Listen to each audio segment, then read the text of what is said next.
दुश्मनी भुलाकर जहां रूस और यूक्रेन साथ आ गए भारत के लिए और चीन को टेंशन दे दी, तो वहीं दूसरी तरफ नाटो से डोनाल्ड ट्रंप अपना हाथ पीछे खींच रहे हैं और यूक्रेन के लिए सबसे बड़ा संकट सामने आ रहा है। जियोपॉलिटिक्स में बहुत कुछ चल रहा है, हमेशा की तरह जानने को मिलेगा बहुत कुछ। आइए जानते हैं इन खबरों को विस्तार से। एक दूसरे के साथ करीब 3 सालों से भीषण युद्ध में उलझे रूस और यूक्रेन पहली बार किसी एक उद्देश्य के लिए साथ आए हैं, तो इसकी वजह बना है भारत। रूस और यूक्रेन ने भारतीय नौसेना के लिए युद्धपोत को बनाने के लिए एक ही समय में काम किया। सोमवार को भारतीय रक्षा मंत्री राजनाथ सिंह के शीर्ष स्तरीय मॉस्को यात्रा के दौरान इसे नई दिल्ली को सौंपा गया। भारत ने 2016 में रूस को 2 नौसैनिक जहाजों के लिए ऑर्डर दिया था। INS तुसिल उसी में से एक है। INS तुसिल क्रिवार 3 श्रेणी युद्धपोत है जो एडवांस मिसाइल से लैस है। वर्तमान में भारतीय नौसेना ऐसे 6 युद्धपोतों का संचालन करती है। ये सभी रूस में बने हुए हैं। रूस में बनाए जा रहे 2 युद्धपोतों के अलावा 2 और जहाजों का निर्माण भारत में होना है। इनके गोवा शिपयार्ड में निर्मित होने की संभावना है। दिलचस्प बात यह है कि इन युद्धपोतों में लगने वाले प्राथमिक इंजन यूक्रेन में बनाए जाते हैं। भारतीय नौसेना के बेड़े में मौजूद अधिकांश जहाज गैस टरबाइन इंजन का इस्तेमाल करती हैं, जिसे यूक्रेनी कंपनी जोरिया मेस्प्रोक्ट बनाती हैं। समुद्री गैस टरबाइन के उत्पादन में इस कंपनी को दुनिया में शीर्ष में गिना जाता है। यहाँ ध्यान देने वाली बात यह है कि भारत ने जब इस युद्धपोत के लिए ऑर्डर दिया था, उस समय रूस और यूक्रेन के बीच युद्ध चल रहा था और दोनों देशों ने जंग के बीच ऑर्डर लिया, लेकिन इसके पूरा करने की चुनौती थी। भारत को इन इंजनों को यूक्रेन से खरीदना था, उन्हें युद्धपोत पर स्थापित करने से पहले रूस को डिलीवर करना था। इसकी वजह से इसमें कुछ देरी भी हुई। INS तुसिल भारतीय नौसेना का नवीनतम multi role stealth guided missile युद्धपोत है। तुसिल का मतलब होता है रक्षा कवच। इसका शिखर अभेद ढाल का प्रतिनिधित्व करता है। INS तुसिल प्रोजेक्ट 11356 के तहत बना एक रूसी क्रिवाक 3 श्रेणी का युद्धपोत है। प्रोजेक्ट 11356 तलवार श्रेणी के युद्धपोत का कोड नाम है। ये भारतीय नौसेना के लिए रूस में डिजाइन और निर्मित स्टील्थ गाइडेड मिसाइल युद्धपोत का एक क्लास है। साल 1999-2013 के बीच रूस ने भारत के लिए ऐसे 6 जहाज बनाकर दिए हैं। भारत के लिए बनाए जा रहे 2 युद्धपोतों में से पहला सोमवार को डिलीवर किया गया है। दूसरे की डिलीवरी में कुछ समय लग सकता है। ये युद्धपोत भारतीय नौसेना की क्षमताओं में महत्वपूर्ण वृद्धि करेगा, जिसे हिंद महासागर में तेजी से बढ़ती चीनी नौसेना की चुनौती का सामना करने के लिए बनाया जा रहा है। चीन अपनी नौसेना को तेजी से बढ़ा रहा है। ये दुनिया में सबसे तेज बढ़ने वाली नेवी बन गई है। ऐसे में भारतीय नेवी के बेड़े में नए युद्धपोत के पहुंचने से चीन की टेंशन बढ़नी तो तय है। स्क्रीन पर देख सकते हैं एक वीडियो, जिस वीडियो में यहाँ पर देखेंगे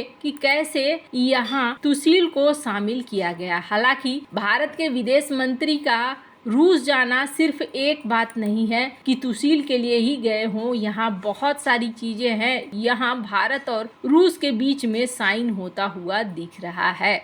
जहाँ एक तरफ ये सब कुछ चल रहा है, वहीं यूक्रेन के लिए एक और झटका देखने को मिल रहा है, जहाँ डोनाल्ड ट्रंप ने एक बयान दिया है। स्क्रीन पर एक आर्टिकल देख सकते हैं, जिसमें डोनाल्ड ट्रंप ये कह रहे हैं कि मैं नाटो से बाहर हो जाऊंगा। अब नाटो से बाहर होने की जो बात इन्होंने कही है, ये बड़ा झटका है। इन्होंने कारण भी बताया है। स्क्रीन पे इस वीडियो को देख सकते हैं।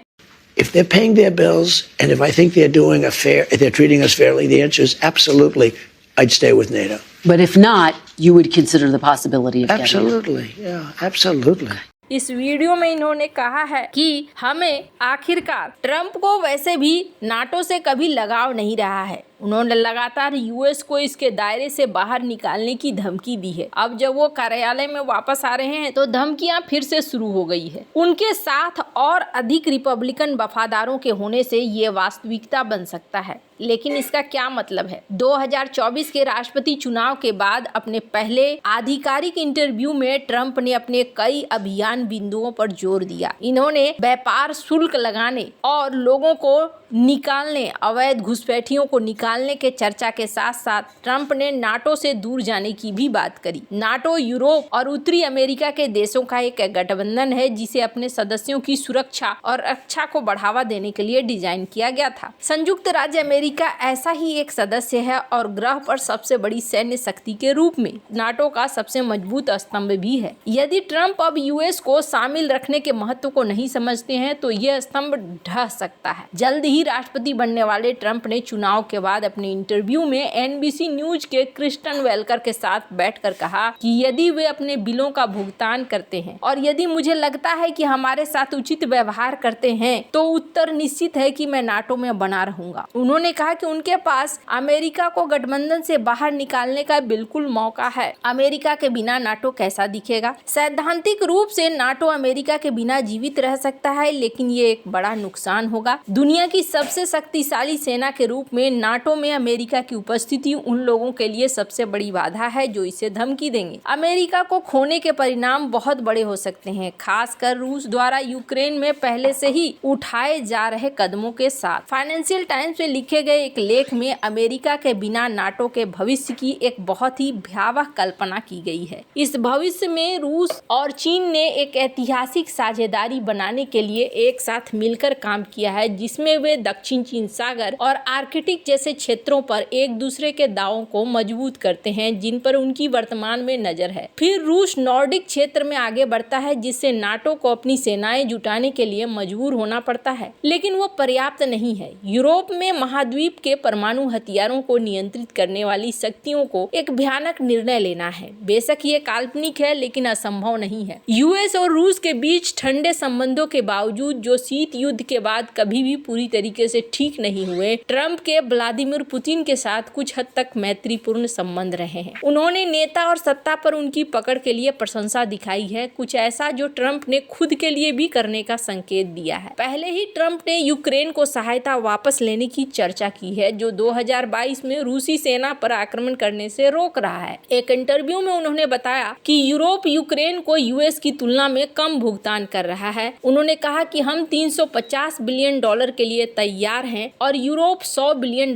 के लिए तैयार है। यूरोप हमारे जितना क्यों नहीं है? ये आंकड़े बढ़े हुए प्रतीत होते हैं क्योंकि द गार्जियन के अनुसार यूरोप ने $46 बिलियन की सैन्य सहायता और यूएस ने $67 बिलियन की सैन्य सहायता प्रदान की है। यदि ट्रंप इस सहायता को वापस ले लेते हैं तो यूरोप को अपनी सहायता दुगनी करनी पड़ सकती है। ट्रंप ने चुनाव प्रचार अभियान के दौरान दावा किया कि अगर जरूरत पड़ी तो वो 24 घंटे में युद्ध समाप्त कर सकते हैं। इसके बाद से उन्होंने तत्काल युद्ध विराम का आह्वान किया और यूक्रेनी राष्ट्रपति वोलोदिमीर जेलेंस्की के साथ बैठक की जिसे जेलेंस्की ने रचनात्मक बताया। एनबीसी साक्षात्कार में नाटो के बारे में ट्रंप के बयानों ने कई लोगों को चिंतित कर दिया। दुनिया भर के देश इस तरह के कदम के परिणामों के लिए खुद को तैयार कर रहे हैं और किसी भी स्थिति के लिए आकस्मिक योजनाएं बना रहे हैं। अमेरिका का नाटो छोड़ना भू राजनीतिक परिदृश्य में एक नया और कठिन अध्याय शुरू करेगा जिसके लिए कई सारे लोग तैयार नहीं होने वाले हैं। लेकिन समुद्री क्षेत्र खास तौर पर सोमालिया, कोमोरस, सेशल्स के नजदीक जहां